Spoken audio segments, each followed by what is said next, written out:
Bagaimana kalau ternyata roh gentayangan itu benar-benar ada?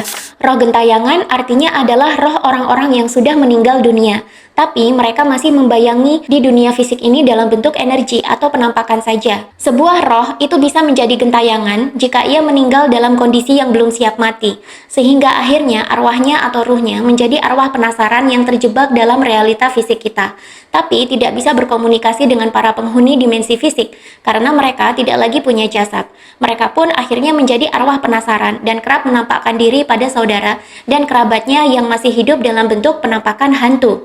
Ini sebenarnya adalah cerita esoterik yang diturunkan oleh agama Siwa Buddha saat Nusantara masih berupa kerajaan Hindu-Buddha dulu. Para penganut Siwa Buddha percaya ruh yang masih belum sempurna akan mengalami reinkarnasi untuk menuntaskan pembayaran karma mereka.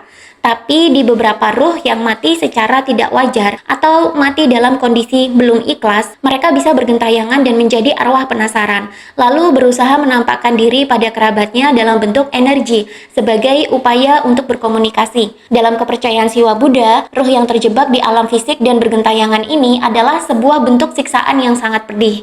Karena itu, dalam kepercayaan tersebut, manusia yang sudah meninggal betul-betul diupacarai dengan ritual-ritual kremasi yang sangat esoterik. Fungsinya adalah supaya ruh yang baru saja meninggal ini bisa terlepas seutuhnya dari jasadnya, lalu terlepas juga dari alam fisik ini dan bisa naik ke dimensi yang lebih tinggi atau ke dimensi cahaya atau dimensi kemanunggalan dengan Tuhan. Nah, leluhur kita meskipun sudah berganti agama, mereka tetap melestarikan cerita ruh gentayangan ini. Mungkin salah satu tujuannya adalah supaya kita tetap ingat apa tujuan kita nanti ketika pulang, yakni untuk menunggal kembali dengan Tuhan, bukan malah terjebak di dimensi fisik yang menyedihkan. Karma leluhur atau trauma antar generasi bisa diturunkan terus-menerus ke anak cucu. Inilah yang menyebabkan kenapa dalam satu keluarga besar bisa terjadi perceraian berulang, perselingkuhan berulang, atau KDRT dan toxic parenting menurun.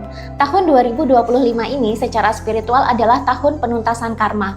Maka bekali diri Anda dengan edukasi dan terapi yang tepat agar bisa segera menuntaskan hutang karma, terutama karma leluhur. Di online kelas saya besok, saya akan bahas lebih detail tentang cara melebur karma leluhur melalui energi feminin dan maskulin ilahi.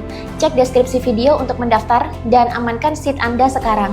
Ingat, kelas ini terbatas dan belum tentu akan saya adakan untuk kedua kalinya dengan topik yang sama. Segera daftar kelasnya sekarang dan mari bareng-bareng kita menuntaskan karma leluhur yang menjangkiti keluarga kita.